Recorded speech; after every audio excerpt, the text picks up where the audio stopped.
Dominique, Bonjour Lilia. nous allons parler des hommes aujourd'hui. Avant moi, ce que je voudrais parler, c'est des défis posés à l'énergie masculine, le défi que pose l'homme à lui-même et aussi qui pose aux femmes et dans sa relation aux femmes. Et quand je me suis posé cette question, je me dis je voudrais parler de ça, j'ai senti presque une angoisse monter. Parce que c'est un sujet qui est tellement difficile. Je trouve qu'il y a tellement d'aspects pour rester vrai et juste, surtout pour rester juste dans tout ça. Hein. Et quel est... J'ai envie de fuir, j'ai envie de me... Oh là là, non, non, je ne veux pas parler de ça ce matin, c'est trop quoi. Et alors, je vais parler comme ça me vient. Oui. Pour moi, mon énergie masculine, c'est d'abord une énergie d'alignement, d'acceptation de lucidité, d'accepter mon énergie d'affirmation, de, en parlant, c'est très concret, c'est sentir ma colonne vertébrale, et en particulier sentir le sacrum, sur lequel tout le bas du corps et le bassin est bien équilibré grâce au sacrum, le rapport entre le sol, les jambes et la verticalité, et d'être capable de m'affirmer dans la vie, dans ma vérité, avec le défi aussi, en même temps, de garder le cœur ouvert. Et en fait, en le disant, ce que j'expérimente là, c'est que d'être complètement dans mon sacrum et mon dos, en fait, me permet d'épanouir ma poitrine, d'épanouir aussi le plexus solaire et, la poitrine et la gorge et le visage. C'est-à-dire, en fait, d'être consciemment aligné est une invitation aussi à mon côté plus féminin, plus réceptif, plus aimant de se manifester. Donc c'est souvent une fausse polarisation en opposition. Soit je suis un homme doux, tendre, etc., soit je suis une brute. Mais en fait, dans la, comment je dirais, la position du soldat, c'est de se raidir dans son dos et de raidir devant. Donc, je prends la position, je ne sais pas si ça se voit, comme ça. Voilà, hein. Bon, ça, c'est la position du soldat. Au garde à vous, à la parade, défilé du 14 juillet. Bon. Et là, ça, il n'y a pas de place à la tendresse. Mm. Et le positionnement juste du dos, relax, c'est la position en fait de moindre effort. Si je penche en avant, ça demande plus d'effort dans le dos. Si je penche en arrière, enfin, ça, les vertèbres ne sont pas équilibrées. Bon, il y a cet alignement, cette verticalité qui permet l'ouverture du cœur. Et comment, Et oui, oui, comment tu fais justement à garder ce côté donc viril, droit fort et ce côté doux plus féminin et à pas tomber dans l'extrême ou de l'un ou de l'autre et d'accepter aussi la féminité tout en s'assumant parce que être oui. un homme, Là, je suis, en ce moment, je vois que deux excès. Euh, il y a des hommes qui sont irrités, en particulier par leur compagne, par ce qui se passe, par la situation dans le monde, etc., et qui sont continuellement en colère, et qui sont des explosions, je dirais, des volcans permanents, et dans lesquels ils ne sont plus capables d'entendre rien ni personne, et qui sont prêts à se battre. Et ça, c'est une forme de l'énergie masculine qui mène, qui peuvent mener jusqu'au meurtre, Là, et d'être polarisé aussi dans tout le temps l'effort pour aller de l'avant, pour être plus, plus performant, gagner plus d'argent, monter dans l'échelle sociale. Combien de personnes disent que dans bien des services, dans bien des entreprises, c'est juste à celui qui, par tous les moyens, aura le poste supérieur, s'imposera, etc. Juste l'ambition, tu vois. Et là, ça devient exagéré. Et puis, évidemment, exagéré. Et puis, il y a l'autre polarisation qui est « Oh, je ne fais pas de vagues, je suis calme, non, je n'ai pas de colère, bien sûr que je vais t'écouter, je suis à ton service, etc. » Et là, ça me touche, l'un et l'autre me touchent tout autant. Et je vois des hommes qui disparaissent devant leur compagne et je trouve que c'est dramatique. C'est ce qu'à une époque, quand j'étais au Québec, on appelait les hommes roses. Je ne sais pas si cette expression perdure, mais je dirais c'est l'homme guimauve, hein, qui pour être bien, et en fait qui évite tout conflit. Et c'est souvent des hommes qui ont été comme castrés par leur mère, enfin, pour lesquels les parents ont demandé sois gentil, quoi.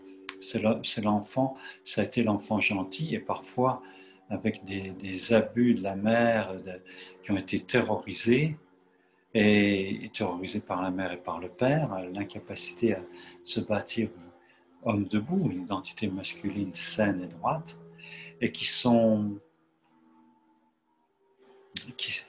perdu le sens et le droit, j'allais dire, à leur magnificence masculine. Oui, le droit d'être vraiment beau, resplendissant, plaisant. Hein. Et il y a par exemple deux mots qui me viennent.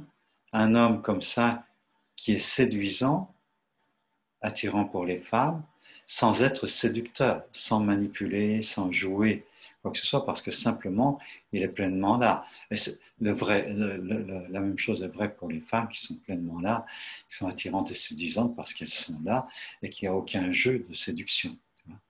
Et, et pour moi, d'arriver à cette position vraiment, d'arriver à une position qui est solide, sans se perdre. Je me mets au service d'eux. C'est normal qu'un homme, surtout quand il a mis une femme enceinte, qu'il va y avoir un bébé, et puis dans la période du bébé, que l'homme soit, et même en dehors de ça, par sa constitution physique, l'homme soit naturellement plus le protecteur et celui qui est prêt à utiliser son énergie aussi d'affirmation et de combat si c'est nécessaire pour défendre les enfants, protéger sa femme, etc. C'est celui qui est aussi d'une certaine façon oui, c'est pas d'une certaine façon, qui est pleinement le protecteur vigilant et qui est dans sa famille, quand il y a plusieurs enfants, qui est capable d'être au centre de la famille sans violence pour rappeler un certain nombre de règles de fonctionnement, de bienveillance, de bienséance entre les membres de la famille et qui met de l'ordre. Et c'est pour cela, l'homme a besoin de se sentir dans sa verticalité et dans sa lucidité et d'écouter les uns et les autres. Et même, si c'est nécessaire, comment je dirais, je cherche un mot là,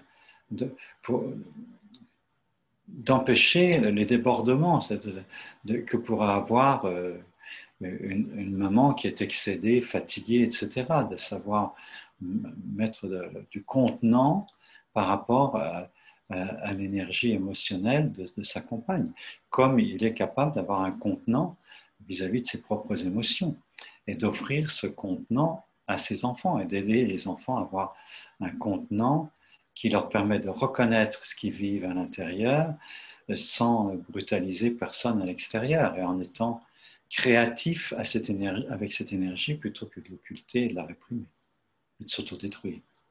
Et en ce moment, je vois quand même, j'ai plusieurs exemples d'hommes qui se deviennent des chevaliers servants et qui s'autodétruisent, qui se mettent en retrait par rapport à leur engagement social, par rapport à leur progrès professionnel.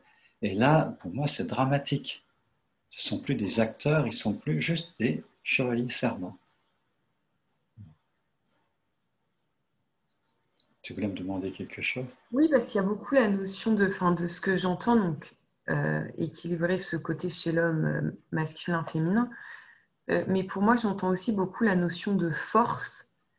Et ben, un homme ne se sent, j'imagine, hein, pas forcément les épaules de ben, toujours être encadrant, englobant, etc. Donc, euh, Pour moi, si l'homme ne se sent pas, ça peut être parce que il est complètement apeuré, plus ou moins sans le savoir, qu'il a peur de sa femme, comme il a eu peur de sa mère. Dans tout homme, il y a toujours le fait d'avoir la mémoire, dire la mémoire neurologique, d'avoir été un bébé sans aucune puissance dans les bras, dans les mains d'une femme, et que pendant des années, la puissance de l'adulte, en particulier de la mère.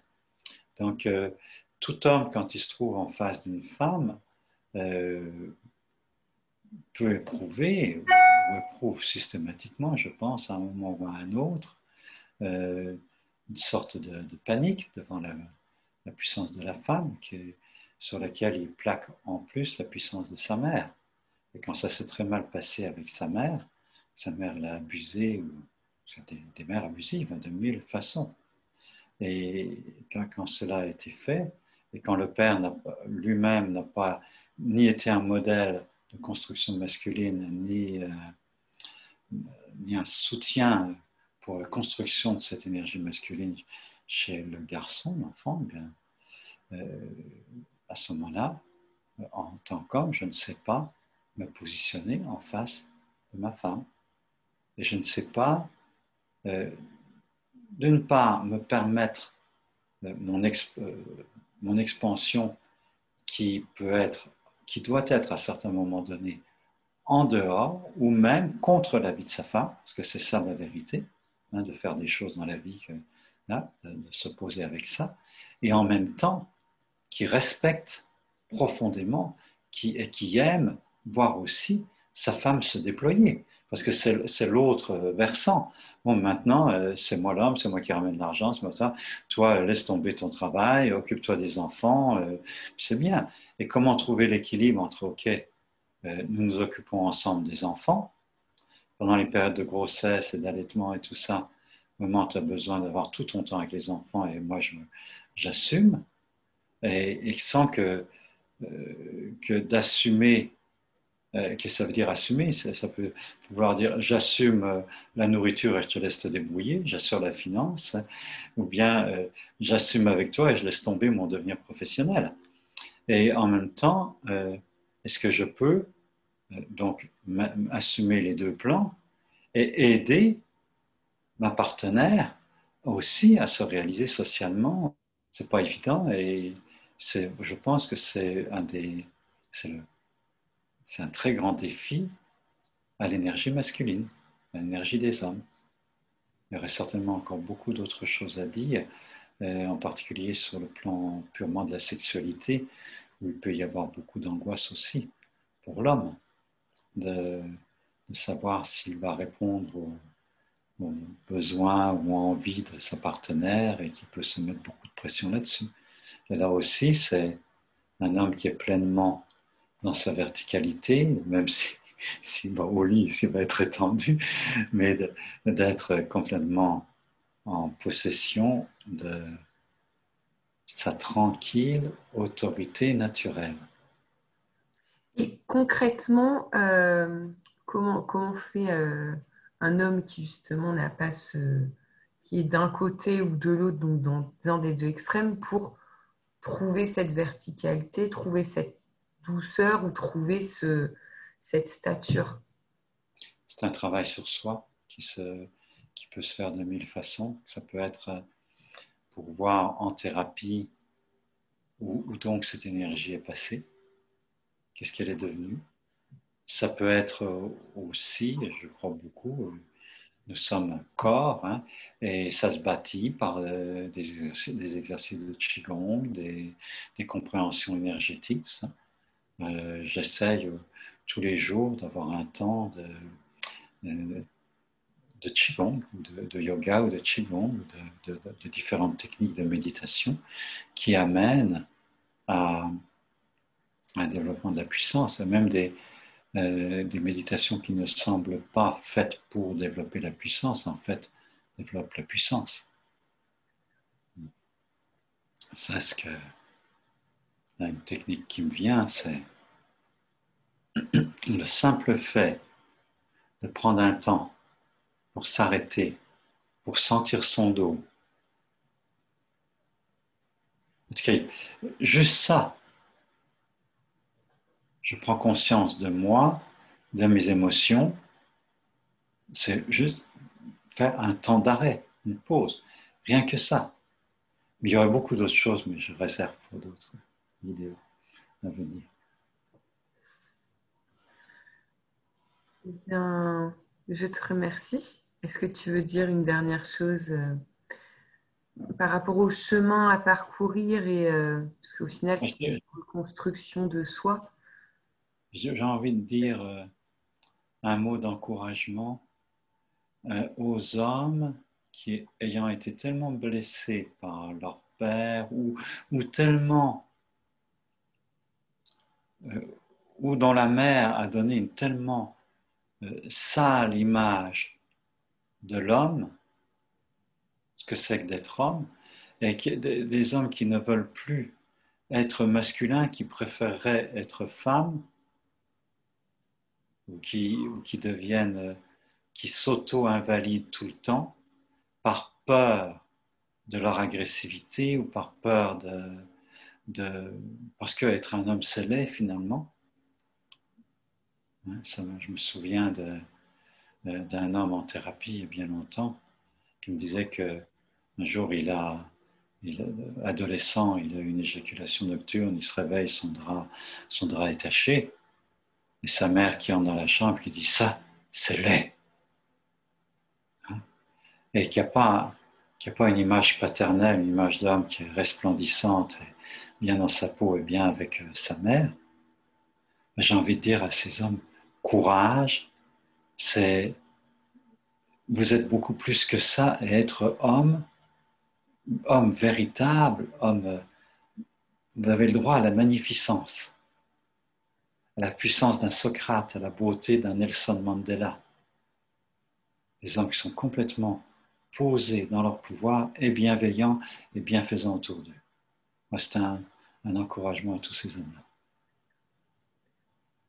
Je voudrais juste rajouter un petit quelque chose, aussi un encouragement à tous les hommes qui peut-être n'ont pas eu heureusement des drames dans leur vie, mais qui peuvent aussi vivre ce genre de situation. Hein? Alors là, ça relance sur quelque chose, mais il y a toujours des raisons. Oui, mais pour lesquelles j'entre pas. Alors, ce n'est pas nécessairement des choses apparemment dramatiques. C'est ça. Et ça peut être aussi, et ça se joue continuellement dans les relations hommes-femmes et dans les mini-émotions, enfin, tout ce que je ressens quand est-ce que j'ose dire cela, est-ce que j'ose pas le dire, est-ce que je me prends le temps de me poser complètement en face de ma partenaire pour lui parler, est-ce que dans des réunions publiques, j'ose monter, prendre le micro et dire ce que j'ai envie de dire par rapport à une situation? Est-ce que dans mon travail, je vais voir le collègue et je le regarde dans les yeux pour lui dire, tu sais, ça, je pense qu'il faudrait faire comme ça. Je ne suis pas d'accord avec ce que tu as dit tout à l'heure. Je pense qu'il y aurait une meilleure façon de faire. C'est-à-dire cette capacité qui se cultive au jour le jour, heure après heure, en quoi je m'invalide, en quoi je n'ose pas, ou en quoi je surréagis parce que je n'ai pas osé, parce que je deviens explosif et agressif, et de cultiver cette attitude juste, de me poser pour dire. Voilà, donc c'est un encouragement à tous les hommes d'oser se poser pour dire et de cultiver en même temps leur identité masculine que leur tendresse et leur cœur et leur bienveillance. Merci.